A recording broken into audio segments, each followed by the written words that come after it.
ఉద్యోగ అవకాశాలను అందిపుచ్చుకోవాలని ఇక్కడికి వచ్చేసినటువంటి నిరుద్యోగ యువతీ యువకులకి, వారి తల్లిదండ్రులకి, వారి శ్రేయోభిలాషులకి,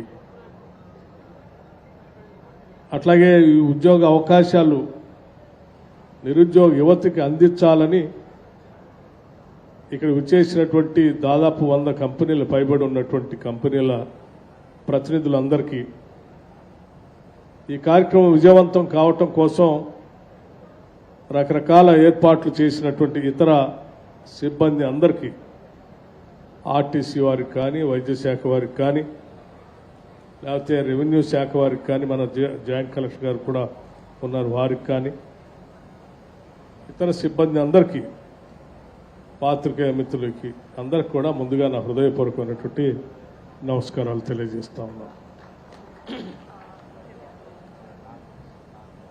నాకు తెలిసినటువంటి చాలామంది మిత్రులు వేదిక మీద ఉన్నారు.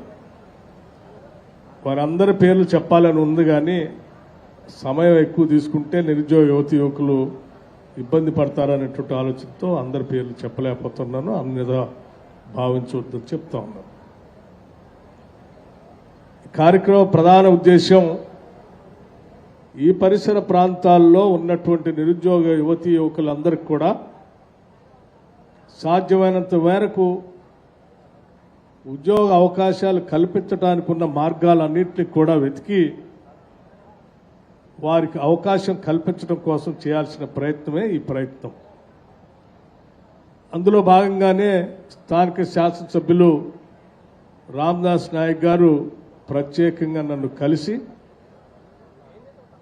మా శాసనసభ నియోజకవర్గంలో చాలామంది నిరుద్యోగ యువతీ యువకులు చదువుకున్నటువంటి వాళ్ళు చాలామంది ఉన్నారు, వారికి ఒక జాబ్ మేళా వైరా నియోజకవర్గ హెడ్ క్వార్టర్లో ఏర్పాటు చేస్తే కొంత మేలు జరుగుతుంది, ఇది నా బాధ్యతగా నేను మిమ్మల్ని అడుగుతున్నాను, తప్పనిసరిగా ఇది చేయండి అని అడిగితే, తప్పనిసరిగా ప్రభుత్వ పరంగా ఉన్న అవకాశాలన్నీ ఎతికి సింగరేణి కాలరీస్ ద్వారా ఇక్కడ ఈ ఏర్పాట్ని మీకోసం చేపించడం జరిగింది.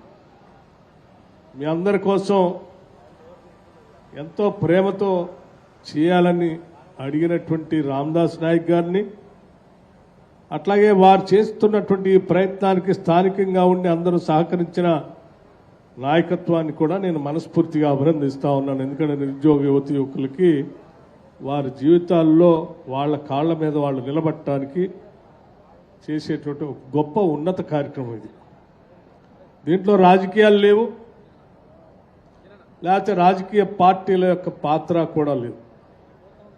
ఈ ప్రాంతంలో ఉన్నటువంటి వాళ్ళందరికీ ఉపయోగపడాలనేటువంటి ఒక మంచి మనసుతో చేసేటువంటి కార్యక్రమం ఇది. కాబట్టి దీన్ని అందరూ కూడా అందిపుచ్చుకోవాల్సిందిగా ముఖ్యంగా నిరుద్యోగ యువతి యువకుల్ని నేను మనస్ఫూర్తిగా అభ్యర్థిస్తూ ఉన్నాను.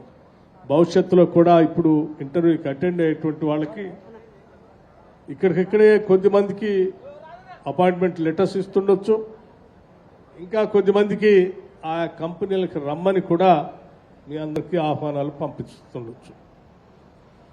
వచ్చిన ప్రతి అవకాశాన్ని కూడా చిన్నదో పెద్దదో అని కాకుండా, ఇంటి దగ్గర ఖాళీగా కూర్చోకుండా వచ్చిన ప్రతి అవకాశాన్ని అందిపుచ్చుకోవాలి. ఏ ఆఫర్ వచ్చినా ఆఫర్ని తీసుకొని ముందు జాయిన్ కావాలి. అది చేస్తూ ఇంకా పెద్దదాని కోసం, పెద్ద ఉద్యోగం కోసం మీ ప్రయత్నాలు చేసుకుంటూ ముందుకు పోవచ్చు. వచ్చినటువంటి అవకాశం చిన్నది కదా, తర్వాత చూద్దాం కదా అని మళ్ళీ మనం ఇంటికి పోయి కూర్చుంటే ఒక్కరోజు వృధా చేసినట్టు. గడిచిన రోజులు మళ్ళీ తిరిగి రావు. ప్రతిరోజు విలువైంది, ప్రతి నిమిషం కూడా విలువైంది. అందుకే ప్రతి నిమిషాన్ని, ప్రతిరోజును కూడా మీరు సద్వినియోగం చేసి కార్యరూపంలోకి వెళ్ళినప్పుడే మీరు అనుకున్న లక్ష్యాలను చేరటానికి అవకాశం ఉంటుంది. కాబట్టి ప్రతి నిరుద్యోగ యువతి యువకులకి నేను ప్రత్యేకంగా విజ్ఞప్తి చేస్తా ఉన్నాను. వచ్చిన ప్రతి అపాయింట్మెంట్ లెటర్ని తీసుకోండి, వెళ్ళండి, జాయిన్ కండి. బాగున్నా లేకపోయినా పని చేస్తూ అక్కడి నుంచి ఇంకొక మంచి అవకాశం కోసం దారి వెతుక్కుంటూ అక్కడికి పై మెట్లు ఎక్కుతూ అంతిమంగా మీరు అనుకున్న ఆ లక్ష్యం పైన చేరటం కోసం చేసే ప్రతి ప్రయత్నాన్ని అందిపుచ్చుకోవాల్సిందిగా మీ అందరికీ చెప్తూ ఈ చేసే ప్రక్రియలో మేమంతా ఈ వేదిక మీద ఉన్నటువంటి ప్రతి నాయకుడు మీ వెన్నంటి ఉంటాం, మీకు అండగా ఉంటామని ఈ సందర్భంగా మీకు మనవి చేస్తా ఉన్నాను. ప్రపంచంలో ఏ మూల ఏ క్షణం ఏం జరుగుతుందో వేగంగా తెలుసుకోవడానికి తొలి వెలుగు వాట్సాప్ ఛానల్ని ఫాలో చేయండి.